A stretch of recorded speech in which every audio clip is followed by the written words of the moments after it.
Hi YouTube, it's Kathy, and this is my weekly entertainment wrap-up for December 23rd through 29th. This week I read 4 books, I watched 1 movie, I watched 2 shows, and I listened to 2 books. First this week I finished Fried Green Tomatoes at the Whistle-Stop Cafe by Fanny Flagg. I read this for one of my local book clubs, and finding out that Cece from Problems of a Book Nerd actually did a whole thesis about the woman-centric storytelling in this actually made me enjoy it better. Initially I felt the story jumped around a little bit too much for my enjoyment, and some of the dates didn't quite add up. Additionally, the story was set to have a chapter on my exact birth date, but then skipped that week, so of course I feel slighted about the dates in this book. This story features chapters set in the present, which was the mid-1980s in a nursing home, and the past, which was several decades from the early 20th century. Mrs. Threadgood finds herself visiting weekly with Evelyn Couch, who is at the nursing home and escaping visiting with her mother-in-law. Mrs. Threadgood tells her stories from her youth in Whistle-Stop, Alabama. In that section of the story, we have disputes, a neighborhood newsletter, at least 1 murder, accidental deaths, a train robber, and a female-female relationship. Although this book had some progressive views in terms of race relation for a novel published in 1987, I am hesitant to praise it, given there were also some positive stereotypes used by the narrator, and even those can be harmful representation. Although I felt it went a little long, I did enjoy it. The other book I read for a book club this week was If You Come Softly by Jacqueline Woodson. This is the first book for the Life's Library Book Club, which is hosted by John Green and Rosiana House Rojas via dftba.com. This is a subscription service where a new book will be sent out every 6 weeks or so, and members have access to a Discord server where they can discuss the book, as well as a podcast where the hosts give their views on the book. You can also get a digital package which doesn't include the books but does include the introduction from the host as to why they chose the book, as well as all the other digital perks. This way you can search out the book in your local shop or library and not have to worry about postal delays. This is absolutely not sponsored, by the way. I just wanted you to know about it because I will be talking about books from this service about every 6 weeks or so, and I'm not going to say the same spiel every time.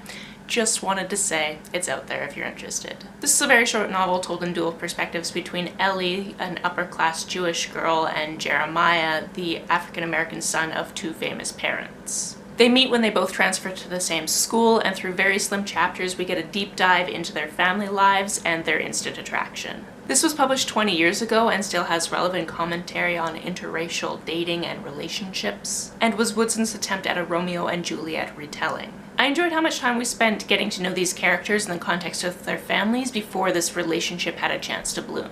Next, I finished a short story collection that I've been working on for a couple of weeks, which was called Joy to the Worlds by Raven Oak, Gail Clemens, Janine A. Sutherland, and Maya Chance. This is a collection of speculative fiction stories set around the winter holidays, and overall I really enjoyed it. As usual with a collection of short stories, there are some that stood out more than others, such as Old Saint Nick, which was a closed-room murder of Santa Claus on a spaceship, and Escape from Yorktown, which featured a mock Victorian village becoming refuge to the intergalactic president's teenage son who was running away. If you are looking for a winter read that is a little bit different than the cozy mysteries or contemporaries, this is one to pick up.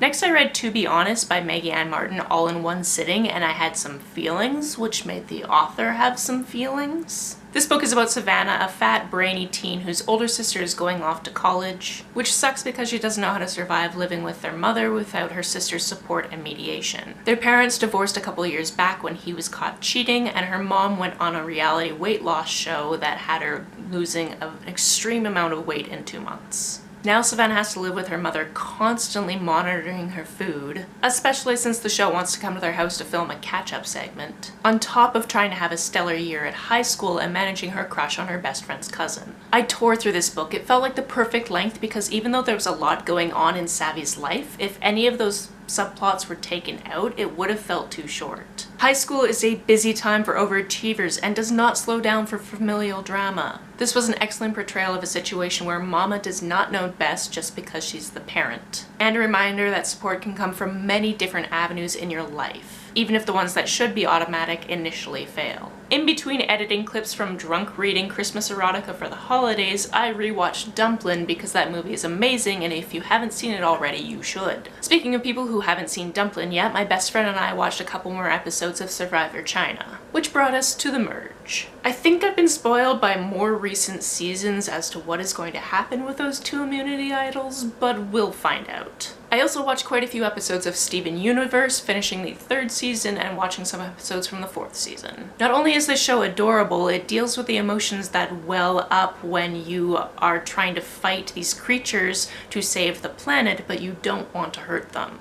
We've seen some new fusions, and I love them. This week I listened to The Book Jumper by MacLeod. This is a novel translated from German that I first saw on my friend Taylor's channel when she did the most adorable book haul, which I will link in places. After hearing her talk about this book, I happened to see it while I was scrolling through the audiobooks in my library, and it was an instant download. Amy and her mother Alexis need to get away from home for a while, so they find themselves visiting Alexis's mother in the Shetlands for the first time since she ran away as a pregnant teenager. On this island of about 14 people, Amy finds out that she is one of 3 humans that can book jump. That is, she can pop into stories. In fact, her family and a rival family have been doing this for years just to make sure that everything is okay in the book world. But of course, soon after her arrival, elements of famous stories start to go astray. Firstly, listening to this was a good choice because the narrator does fantastic accents for the characters. And it made me want to visit the Shetland Islands in the north of Scotland even more. Secondly, the mysteries in this story really kept me wondering who was to blame. And I appreciate all the cameos by famous fictional characters. I felt this story was imaginative, and if you are a sucker for bookish books like I am, you will enjoy it. Finally, I listened to My Sister the Serial Killer by Oyinkan Braithwaite. Set in Nigeria, this book opens with Korede helping her sister Eula clean up after the death of her most recent boyfriend. Eula claims he attacked her and it was self-defense, but Korede knows this is not the first time that somebody has died when her sister is holding a weapon. Korede has always been there to help her gorgeous little sister escape detection. But what will happen when Eula has her heart set on dating the man that Korede has had a crush on for 3 years? How can she keep both of the people she loves safe? This was a short book, and I really got into the mindset of why Korede would help her little sister, especially when you learn the circumstances of her first kill.